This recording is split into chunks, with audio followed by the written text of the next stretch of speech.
Bonjour, nous allons dans ce tuto présenter la fonctionnalité d'appel d'un bloc de candidats, fonctionnalité réservée aux formations ayant une grande expérience de leur profil de recrutement.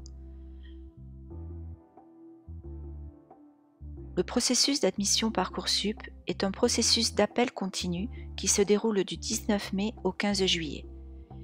Il est basé sur l'ordre d'appel calculé et sur le nombre de candidats à appeler, saisis par la personne habilitée par le chef d'établissement pour la saisie des données d'appel. Un tuto, les données d'appel et le processus d'admission est disponible pour bien appréhender ces notions.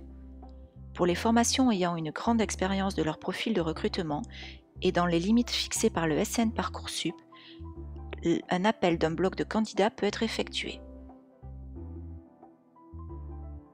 Le principe est le suivant. En utilisant cette fonctionnalité, il est possible de faire une proposition en une seule fois à un bloc de candidats dont l'ordre d'appel est compris entre le numéro d'ordre 1 et le numéro d'ordre fixé par la formation. La plateforme Parcoursup fait alors, sur cette base, une proposition le lendemain de l'activation de cette option à tous les candidats dans ce bloc. Pour des questions de sécurisation, la définition d'un bloc de candidats ne peut aller au-delà de la limite préalablement fixée par le SN Parcoursup. Ce système permet aux formations de faire une proposition d'admission à un nombre important de candidats dès le début du processus. Il peut être activé, si nécessaire, plusieurs fois tout au long de la phase d'appel, toujours dans la limite fixée par le SN Parcoursup. Tous les candidats appelés par une formation et qui accepteront cette proposition seront alors réputés admis et devront être accueillis par la formation concernée. Nous allons voir sur un exemple la déclinaison pratique de ce cadre théorique. L'ordre d'appel intégrant les taux réglementaires, taux minimum boursier et ou maximum de non-résidents, a été calculé. Il est matérialisé à l'écran par une succession de candidats ordonnés selon cet ordre d'appel du 1er au 300e. Cette formation dispose de 20 places qu'elle doit pourvoir. Cette formation était présente sur la plateforme en N-1. De par son expérience, elle sait qu'elle va perdre beaucoup de candidats dès le démarrage de la phase d'admission. Le responsable de la formation sait que le nombre de candidats qui, les années précédentes, ont décliné la proposition d'admission faite pour sa formation, ainsi que ceux qui ont renoncé en liste d'attente, est important. Pour pouvoir remplir sa formation, le responsable doit rapidement descendre dans son classement et faire des propositions à un nombre important de candidats dès le démarrage de la phase d'admission. Compte tenu des éléments statistiques en sa possession sur la procédure Parcoursup N-1 et des simulations qui ont été faites, le service à compétences nationales Parcoursup a pu calculer pour cette formation un bloc maximum d'appels fixé à 200. En pleine compréhension du processus, au regard de l'analyse des précédentes campagnes, la formation va d'abord faire une proposition d'admission à 100 candidats dès le premier jour des admissions. Parce qu'elle a une grande expérience de son profil de recrutement, la personne habilitée par le chef d'établissement pour la saisie des données d'appel choisit donc un appel par bloc à hauteur de 100, et cela sans prendre de risque de dépassement de sa capacité d'accueil à l'issue des réponses des candidats. Au maximum, 100 propositions seront donc faites aux 100 premiers candidats en vert dans l'ordre d'appel. Au maximum, pourquoi ? Parce que si certains candidats ont renoncé aux vœux avant le démarrage de la phase d'admission, comme par exemple ici le 93e candidat, matérialisé par une croix orange, la plateforme ne leur enverra pas de proposition. Ici donc, 99 propositions sont envoyées le 19 mai aux candidats matérialisés en vert. Les 99 candidats prendront connaissance de cette proposition dans leur dossier Parcoursup et pourront soit l'accepter, soit la refuser. On rappelle ici que les 99 candidats sont informés du délai de réponse relatif à chaque proposition d'admission reçue et que des alertes leur sont envoyées pour rappel de ce délai. Au démarrage de la phase d'admission, ils ont un délai de 5 jours, soit J+4, pour répondre aux propositions d'admission qui leur sont faites. Les candidats suivants, coloriés en beige, sont placés en liste d'attente. Ils en sont également informés. On constate que tout au long de l'ordre d'appel, des candidats ont renoncé à leurs vœux avant le début des admissions, matérialisés par une croix orange.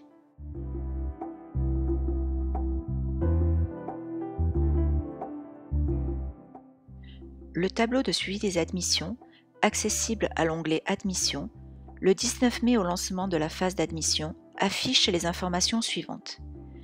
positionnement à 100 de l'appel par bloc des candidats, fixé et validé par le responsable de la formation en charge des données d'appel. Les 99 candidats sont appelés par la formation, ils ont donc tous reçu une proposition d'admission. Aucun n'y a encore répondu, ils sont donc tous en attente de réponse, ce qui est normal puisque la plateforme vient d'ouvrir. Il y a 180 candidats en attente sur la liste d'attente de cette formation. Nous sommes à présent le 22 mai. Les nombres de candidats qui acceptent ou refusent la proposition augmentent au fur et à mesure de leur réponse positive ou négative. Le nombre de candidats qui n'ont pas encore répondu baisse en parallèle. En conséquence, le nombre de candidats actuellement appelés, qui est à la somme des candidats qui acceptent la proposition et de ceux qui n'y ont pas répondu, ici matérialisé en vert, et initialement égal à 99, va baisser au fur et à mesure des refus de proposition. Le responsable de la formation peut suivre cela au travers du tableau de suivi des admissions. Dans le tableau de suivi des admissions, ce 22 mai, le responsable de la formation pourra prendre connaissance des informations suivantes. 40 candidats sont actuellement appelés par sa formation. Parmi ces candidats, 5 ont accepté définitivement la proposition, 14 l'ont accepté tout en maintenant des vœux en attente, et 21 n'y ont pas encore répondu. Ils ont jusqu'au lendemain, le 23 mai, pour le faire. Il reste 100 candidats en liste d'attente. Certains ont renoncé à ce vœu en acceptant une autre proposition d'admission de façon définitive. Le nombre de candidats qui ont renoncé à la proposition faite le 19 mai est de 59. Même si un appel par bloc est choisi et saisi par le responsable habilité dans cette formation, le nombre de candidats à appeler reste une donnée d'appel obligatoire. Cette donnée d'appel doit être saisie par la personne habilitée par le chef d'établissement pour la saisie des données d'appel au plus tard le 11 mai. Durant la semaine de contrôle et de vérification, l'ensemble des données d'appel devront être validées par la personne habilitée par le chef d'établissement. Dans cet exemple, et pour la suite, nous considérons que le responsable de la formation, habilité par le chef d'établissement, a fixé après accord du recteur un nombre de candidats à appeler égal à 26, c'est-à-dire qu'il a appliqué un taux de surréservation de 30% à son nombre de places. En fonction des désistements des candidats, le nombre de candidats actuellement appelés va baisser progressivement. Si ce nombre passe en dessous du nombre de candidats à appeler, fixé par le chef d'établissement, l'algorithme d'affectation fera automatiquement des nouvelles propositions à hauteur de ce nombre de candidats à appeler. Nous allons détailler cela dans notre exemple. Nous sommes maintenant le 25 mai. Dans le tableau de suivi des admissions, ce 25 mai, le responsable de la formation pourra prendre connaissance des informations suivantes. Il constatera d'abord que tous les candidats ont répondu.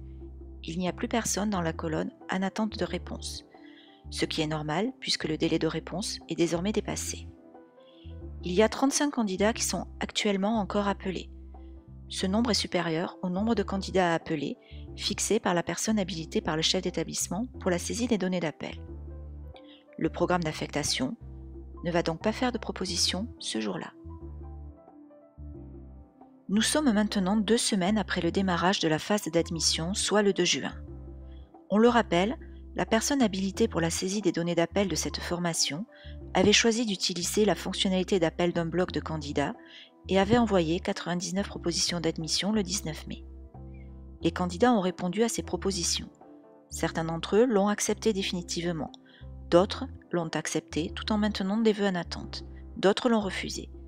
Une partie d'entre eux également a quitté la plateforme. Le programme d'admission constate ce jour-là que sur les 99 propositions d'admission envoyées le 19 mai, 24 candidats seulement ont, à la date du 2 juin, accepté cette proposition.